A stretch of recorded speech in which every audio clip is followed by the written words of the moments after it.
So yes, welcome everyone, and thank you for your time to coming to this today. I know we've got events across the rest of the month, which is fantastic, and some very sort of innovative and really sort of thought provoking topics, which is fantastic. Um, so first of all, I'd like to introduce our guest speaker, Odeth, from Newcastle upon Tyne Hospitals NHS Foundation Trust.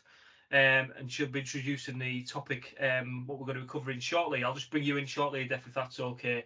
I'll just go through sort of the topic, the rules for today, if that's okay, before we start. So with regards to questions, we'll take those at the end. We can two methods to do that. So if you either pop your hand up at the end, or if you pop them into the chat throughout, if you think you need to raise something, we'll collate those at the end, and then I'll run through them in turn, and we'll get the answers to your questions. The session has been recorded, so people can view this again offline, or people who join late, who missed the beginning, can pick it up as well. If we can kindly ask everyone to turn your cameras off and stay on mute, that would be really appreciated, and then we can really focus on the topic being discussed in detail. So I'll facilitate the questions back and forward towards the end if there are any, and we'll manage that in due course. So again, I'd just like to thank you, Odeth, for your time today to come and speak to us, which is absolutely vital and important, and really thought provoking. I'm looking forward to hearing what you've got to say. So without further ado, I will stop talking, and I will go on mute and knock my camera off. And over to you, Odeth. The floor is yours. Thank you. Okay, thank you so much for that introduction. So, good afternoon, everyone. My name is Odeth, and I work at Newcastle Hospitals. So, my day job is Head of Occupational Therapy, and I also chair the staff network. So, I'm here today just to talk to you a little bit about my role as a staff network chair and to share some ideas around actions from our Black History Month celebration theme, actions, not words. So, if I could just share my screen, I will do that.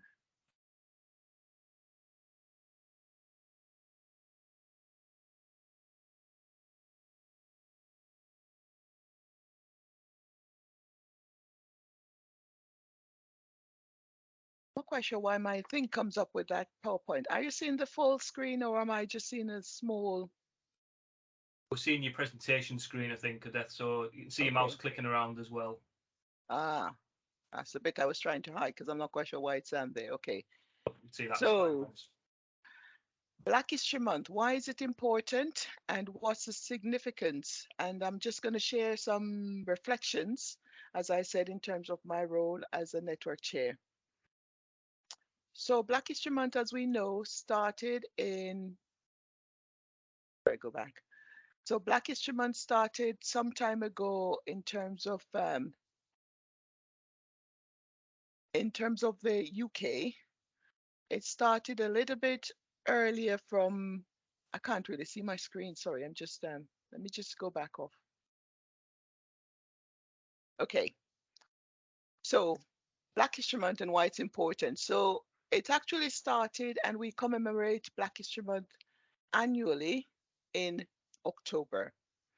I'm hoping that you're still able to see my screen. Yeah? Yep, all good. Okay, great. So it's promoted annually in October, and the first event was in 1987. So it's also important to recognize that, people like myself, we're Black all year round, and we're not just Black during Black History Month. And so it's important to recognize and celebrate the achievements that people of ethnic minority origin has and the contribution that we make to society within the UK. So when the Black History Month started, the main goal was to recognize the contribution of people from African and Caribbean backgrounds in the fields of science, particularly arts, education, and politics.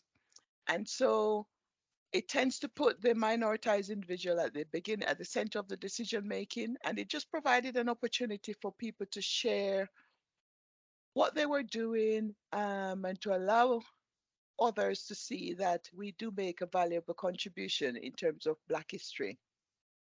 It was slightly different within the United States. So within the United States, it started in around 1916 in America, and it was started by a 39-year-old historian from Harvard, and he was only the second African American to earn a Harvard degree. So back then, he established what we called the Association for the Study of Negro Life and History. And the mission of the organization was to promote research, to preserve, to interpret, and disseminate information about Black life, its history, its culture around the global community. And that person was called Dr. Carter. He was the son of former slaves, and who is today known as the father of Black history because back then in 1916, he founded the Journal of Negro History. And again, the aim was to promote Black history, which he felt was all too often overlooked. And so he was written a number of textbooks, and he was encouraging teachers to use them. And so he knew the importance of education, and so he believed it was key to reducing racial prejudices within his country. So in 1926, the first National History Week was held in the US as a precursor to Black History Month. And it was held the second week in February. And that week was chosen to coincide with the birthdays of Abraham Lincoln and Frederick Douglass. These two men influenced the Black American population. And so the civil rights movement helped the month to gain traction, and with the first Black History Month taking place in 1970. And then 6 years later, officially, the Black History Month was recognized by President Gerald Ford. And so that's a little bit of the background in terms of Black History Month, both within the UK and within the US. And one of the reasons why I try to use this slide to say, it gives us a little bit of perspective in terms of one of the reasons why we need things like Black History Month. So we're often traveling the same road. We're often traveling the same path. We're often sailing the same seas, but our vehicles are quite different. So if you look at this cartoon character, the gentleman on the left is saying, quit your whining, it's the same distance. But the young lady on the right, although it's the same distance, she's got a number of different obstacles that's holding her back and a number of challenges. And so this is a good depiction of some of the challenges that Black people face often, Black and brown people, in terms of the race that we call life. And so I felt it was sort of important to look at this and then sort of give a little bit of perspective. Odeth, sorry to interrupt. Uh-huh. If you moved on to another slide with a picture, I can't see that. I'm not sure if colleagues can see that or not. I think you're still on slide 2, so I'm not sure if you've moved on Oh, or right. not. Oh, I'm actually on slide 6. Oh, right. Oh, Okay. right. Okay. Let's have a look. Let's see if I can set this up to do presenting teams.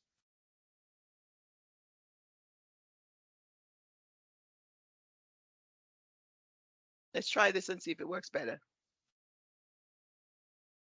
Okay. Are you seeing this slide now? Slide 5. Yep, we can see that. Okay. Right. So slide 6. So the action in terms of actions, not words. That's the theme for Black History Month this month. And sometimes we talk about actions, but actions is quite challenging and quite difficult to achieve. So why are they talking about actions, not words this month in particular? I think for a number of years we've had a lot of challenges around Black history and highlighting the importance of Black history. But often in organizations, especially within the NHS, some of those words are we've done a lot of work, and I know Gateshead have done a lot of work as well around trying to level the playing field a little bit for Black and brown staff and staff from other ethnic backgrounds who might not be as vocal in sort of highlighting the issues. But sometimes it seems as if despite those actions, we still don't have enough support, and staff still struggle to sort of raise their issues and also to get the support. So in terms of being an active bystander, one of the things that we can do when we notice some of these inappropriate behaviors against staff, we could call it out. It's not always easy because sometimes when you try to call these things out, it just means that people don't do it for a number of reasons. One of the reasons is because people are afraid um, that of the repercussions of calling out some of these unacceptable behaviors. Sometimes people just don't know what to do. So this lack of knowledge and understanding of how you can help. Sometimes people just don't notice it because it's not brought to their attention and it's not something that they would routinely come across. And so you find that it's really difficult and challenging for some people to be what we call active bystanders and call out some of those inappropriate behaviors. But it's always often important that you do so. And so sometimes when we see these behaviors and things happening, we need to try and challenge them. We need to be the voice of those people who are not able to speak up for themselves. And whatever we can do to support, it's really important and it's quite necessary. So we need what we call allies. And so, in terms of being an ally, I will just put this what's an ally? So, an ally is a person who will support where they can. And I'll just leave you to read that definition for a little while. I'm hoping that it's large enough in terms of the font for you to be able to see that.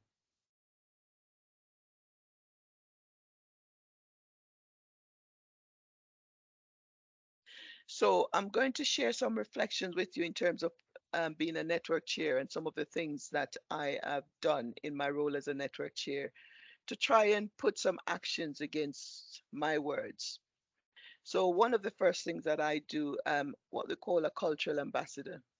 And the cultural ambassador was established by the Royal College of Nurses. And that was because they noticed that BME nurses were being impacted disproportionately by being challenged and taken to disciplinary procedures and capability procedures more often than their white counterparts.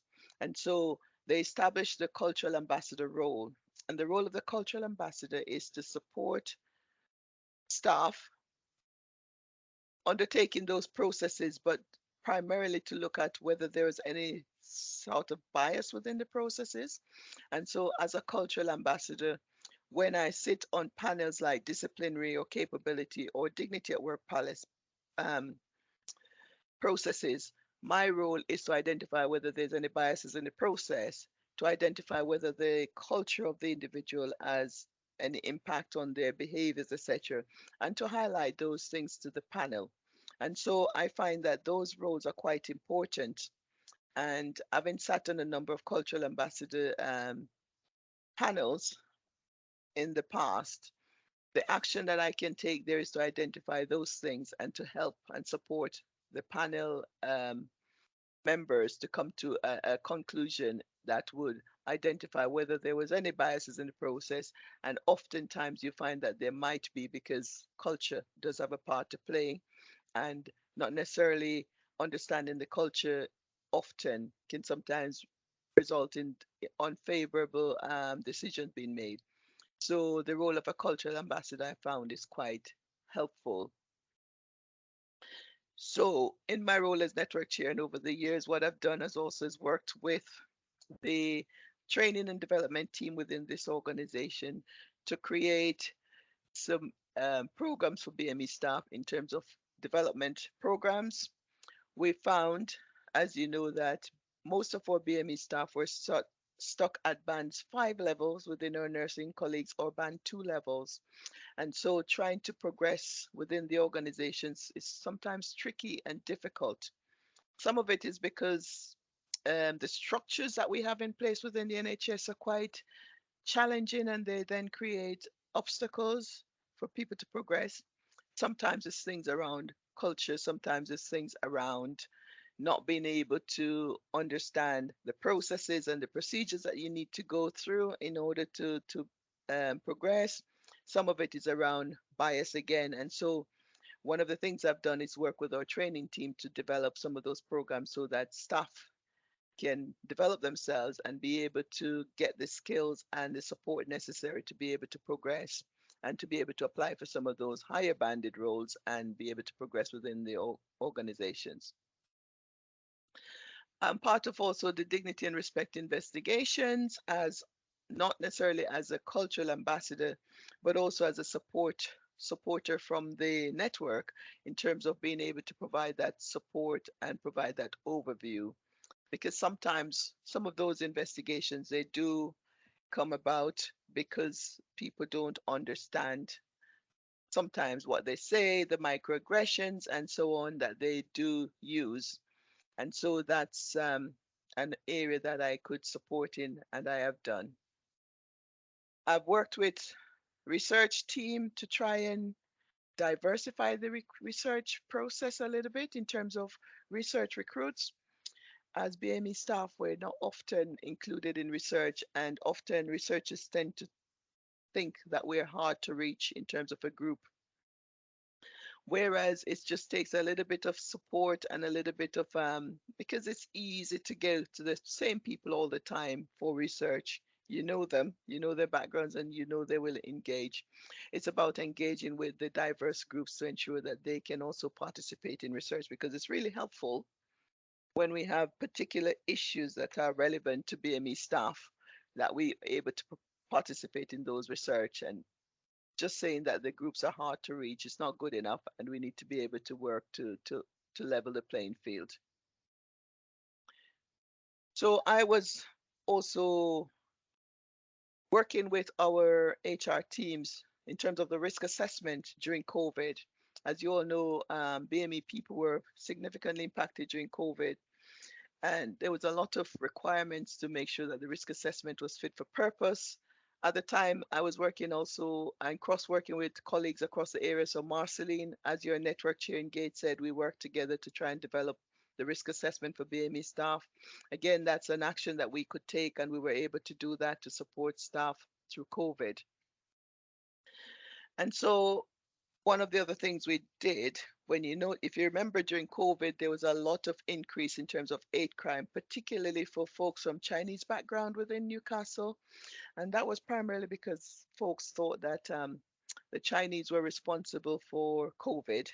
And so these particular group of people were targeted. And so working with Northumbria Police to try and help people to understand that those attacks were hate crimes was quite vital and quite important during that time. And I was able to work with them, and we had a number of awareness sessions in terms of hate crime and how to report it. And so the Northumbria Police came and they did a lot of work with us to try and address some of those elements. So other things included working with Tyne and Way Museum as well to try and diversify some of their collections, because when you walk into the Discovery Museum and some of the other museums around, you will notice that it is very white, and that the population has changed and grown within the Northeast, but that was not necessarily reflected in terms of the challenges that people face, and in terms of encouraging people to go and see somebody that looks like them. So we did some work with that with the museums as well. So what did I learn along the way? I learned a lot of things. I learned that compassion is really important in terms of commitment, being committed to the cause. The work of a network chair is quite challenging. The work of any BME, black or brown member of staff, in terms of challenging injustices when you see it, in terms of all the microaggression that you receive on a daily basis, it's quite challenging. And so you need that bit of commitment to stay the course, because sometimes it's really difficult and it's emotional work and it's draining and it's tiring. So commitment, I find, is really important, because there were times when I think, oh, I can't do this anymore. But then you remember the number of people that you're helping, that you're supporting, and then you're sort of given a little bit of a boost and a little bit more courage to carry on. I've also learned that courage is really important. And courage is important in that when you see the injustices and the bad behaviors, you need to have courage to call it out, because it's not always easy to do so. But you also need to be able to balance that courage with integrity, because when you challenge, you're challenging for the reasons that you want to improve services and that you want to make things better for folks. And so it's really, really important that you do so when you're challenging, that you challenge with integrity. I also learned that compassion, again, is important, but particularly compassion for myself, for my team, for my group, and for senior managers, because it's always important that we remember, life in itself is really, really difficult. But self compassion is the first thing, because if you're not compassionate to yourself, you're challenged. So one of the things I learned during COVID, and I remember this vividly, I lost my sister during COVID, but she was living in New York at the time, and so I couldn't go to the funeral, so I had to do that online, which is really unusual. I've always been able to go to the funerals of my siblings and my parents and so on, because that's our way of grieving, by coming together. But I didn't feel that I could grieve during COVID for my sister because I was so busy providing support for the other network members because of all that was happening with everybody else. And so I kind of put my grief on hold. And then it came back later on. I felt that something was missing because I wasn't able to grieve, and I was too busy working and sorting and supporting everybody else to be compassionate to myself. So I've learned that that's really, really important, to be self-compassionate, because if you're not able to then give. As they say, you can't drink from an empty cup, so you need to replenish your compassion first in order to be compassionate to others. And I just wanted to remind you a little bit about the other people that we need to be compassionate to. As I said, our groups, our teams, our members, but particularly, and this is one of the challenges that we do have, senior managers within our organizations, they don't often get compassion from us because we expect them to be all things to all men. We expect them to get on with what they need to get on with because of the level of seniority. But also, what we're forgetting is that sometimes, they have their worry list as well. There are things that keeps them up at night. And sometimes the decision that they make, it's not always, it will be the best decision in a given circumstance, but it's not always a decision that works for everybody. But they also need some element of compassion for us because they do have a very difficult job to do. So I also learned that it's important to celebrate. You celebrate the quick wins and you celebrate the achievements as you go, because life is about celebrating. It's not just all the bad things that comes. Sometimes we need to just take a moment, celebrate the quick wins, celebrate what we've achieved, and so we can move on, because it's really, really important to do that. If we're going to wait for the end of a long process to celebrate, then we don't necessarily have the energy to continue. So celebrate quick wins. It's really, really important. Communication is also key. It's important to communicate with our colleagues, with our members, with our teams, because without communication, people can often get the wrong message. And if we get the communication right, then that would be another way of moving forward. I understand that collaboration is really important. We need to collaborate together. We're stronger.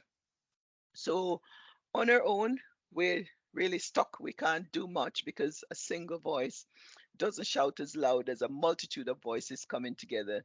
So I find that collaboration is key. We've collaborated a lot across the Northeast and North Cumbria as part of the ICS. I do have a good working relationship with all of my network chair counterparts, because we often have similar issues within our organizations, and often somebody might have a solution that works for them, which we can share. We don't have to invent the wheel. And so I find that collaboration is really, really important.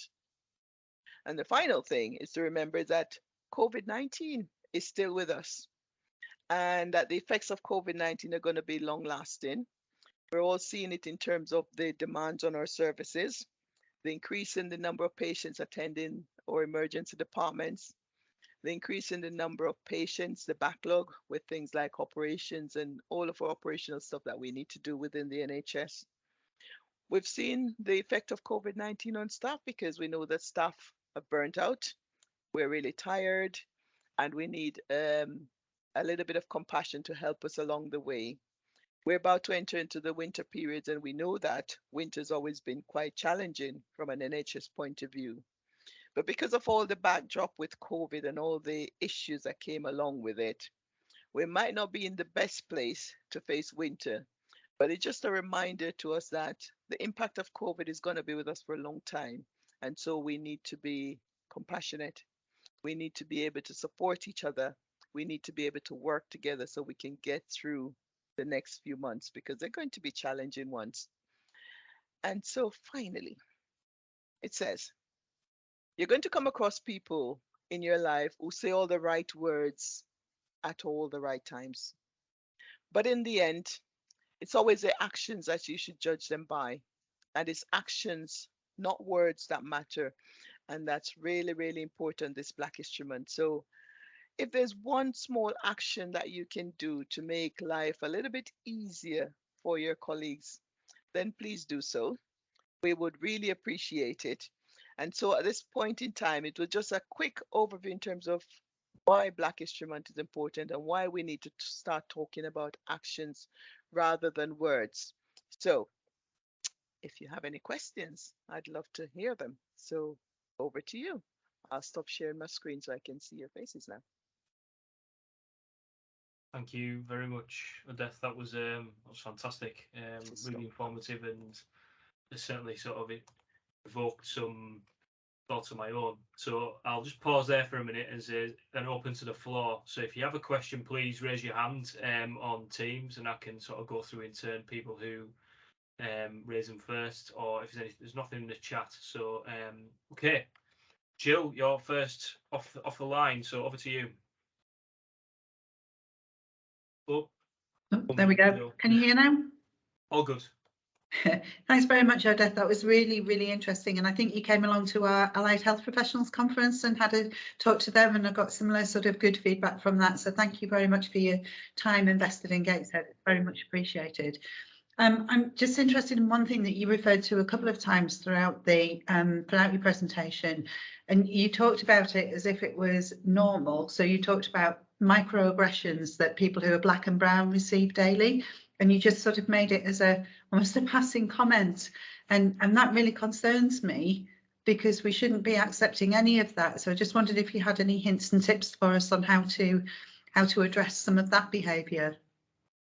I think in terms of addressing some of that behavior, is I'm trying to sort of put yourself in, there's a word that they use all the time that's called cultural competency. And sort of cultural competency, just about learning about different cultures and how things impact on people and what people do and some of the things that people will find offensive within particular cultures. But I think BME people, because they're subjected to this thing all the time, you sort of take it in your stride, which you shouldn't really, as you said. So one of the things is when people say to you, well, your accent is you speak good English. If somebody's Black, you might be born here, you might have grown up in the Northeast, so you speak good Geordie, and people don't realize that that's a bit of a microaggression and that you can really offend somebody by saying they speak good English or your accent is such that, so people do get offended about the accent. Somebody might say, well, what happens to your hair? So one of the comments I've had is, your hair is so short, but you can do so much with it. And can I touch it? And things like that. And, it's people find it really offensive.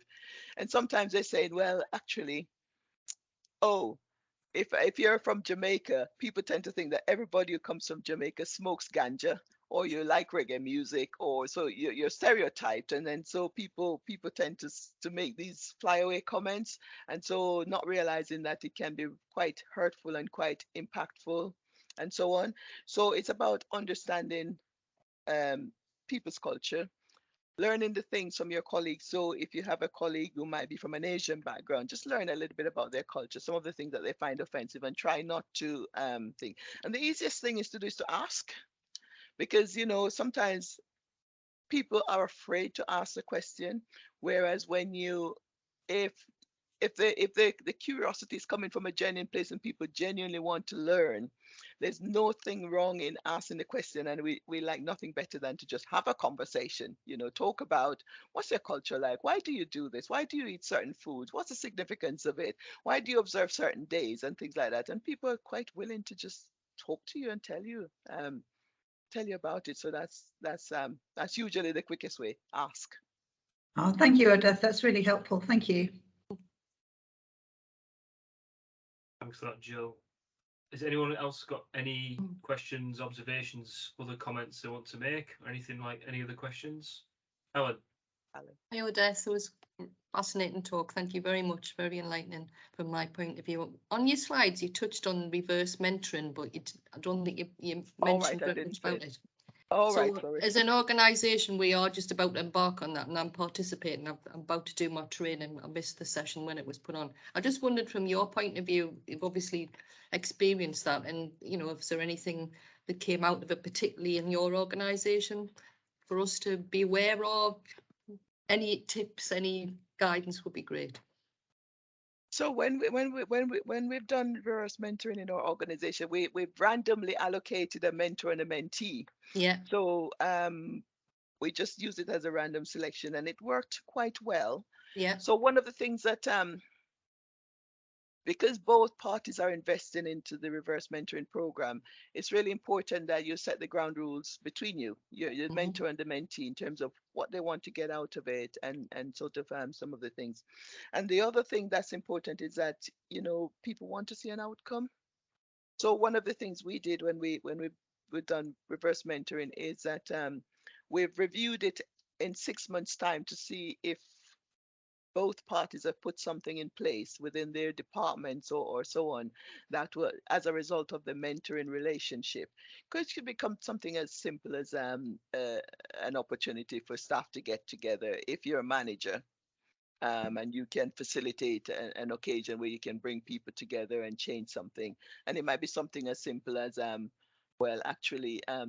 lunch break for certain nursing staff doesn't quite work because of XYZ. And if you can facilitate a slight change, that will help both the department and the staff to support each other.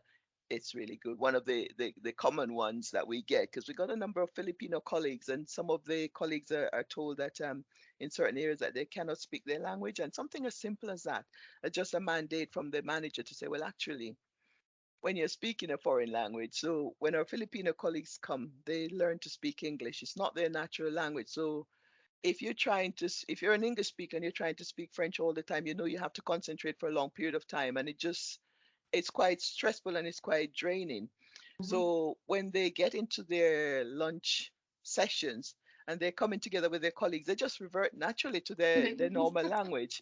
But you find that some of our English nurses are really offended by it, because they think, well, they're talking their language, we don't understand what they're saying. And so some managers actually ban staff from speaking their languages during their break times. And so that in itself is challenging. So that's a small change that we've used the reverse mentoring program to little things like that does make a difference to staff on the ground. Really helpful. Thank you very much, Odeth. Thanks for that, Helen. Is there anyone else who has any other questions? Raise your hand, if so. I've got my own, Odeth, if that's okay. That's all right, Lee, go ahead. So yeah, you touched in your discussion there on collaboration, and saying we've done a lot, which is fantastic, and I think it's absolutely crucial as we move into more system working as we are now between health and care. I suppose the question back to you, what more do you think then as a trust in Gateshead, as a trust in Newcastle, and as a system, do you think we can do more to make that better than what we've already done? Well, I think for us as NHS organisation, we're kind of used to working together, isn't it? Some of our social care colleagues are not as used to being included in some of those forums and discussions. And I think that's one area that we could try and develop, working together with social care. Also, some of our voluntary organizations, they do a lot of work for us, and they do play a valuable role within the communities that we serve. And sometimes we tend to reinvent the wheel rather than use what's out there. So getting our volunteers on board, working together and trying to make life as easy as we can for our patients so that we're not following the, so we can smooth some of the pathways. So sometimes we see our patients in hospital, we sort them out, and then we send them into the community, and they have to turn around and tell their stories again because we're not collaborating, we're not sharing information, and so on. And as an ICS, I think that's probably going to be one of the biggest challenges that we've got in terms of being able to work across boundaries and across organizations and trying to make life as easy as we possibly can for our patients. So collaboration, I think, is going to be key going forward, and getting everybody on board to try and share that information, because we're not, historically, we've not been very good at sharing information across the Northeast, isn't it? We're very insular in our own organization, but now we're getting much better, but we still have a little way to go in terms of trying to make it better for everyone. Indeed, yeah. Thanks, Odeth. That really appreciate that. Thank you. Okay, is there any other questions I'd like to ask Odeth while we've got here on the call, and then after this sort of fantastic presentation we just had?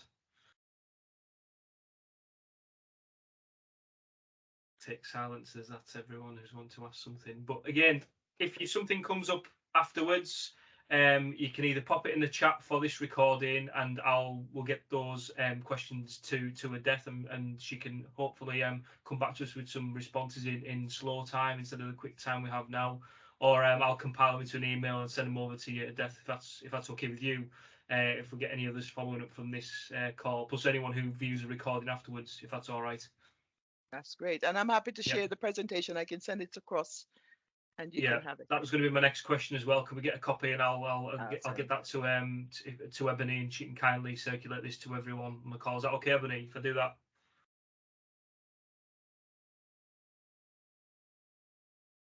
Silence. I'll check with her later. So excellent. Okay.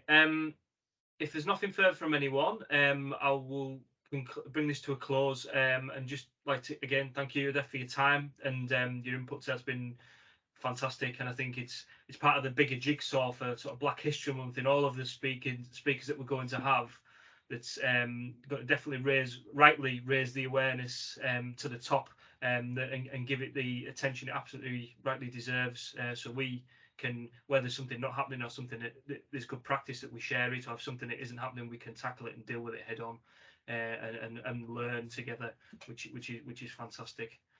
So if there's nothing else, have you got any final words of Odeth before I close this down? Yeah, just Black History Month is 1 month in the year, but as I say, we're Black all year round, and Steph has got a lot of podcasts. I don't know if you know Steph Edusa. She's done this Black all year podcast, so there's lots of information out there. I can share that link as well. I'll send it through for anybody who's really interested. Yeah. So enjoy the rest of your day, guys, and thank you for inviting me. Well, thank you very much. Have a lovely weekend. Yeah, Take care. Thank you everyone for attending. Thank you. Take care. Thanks, everyone. See you soon. Bye. Bye. Bye. Thank you. Bye-bye.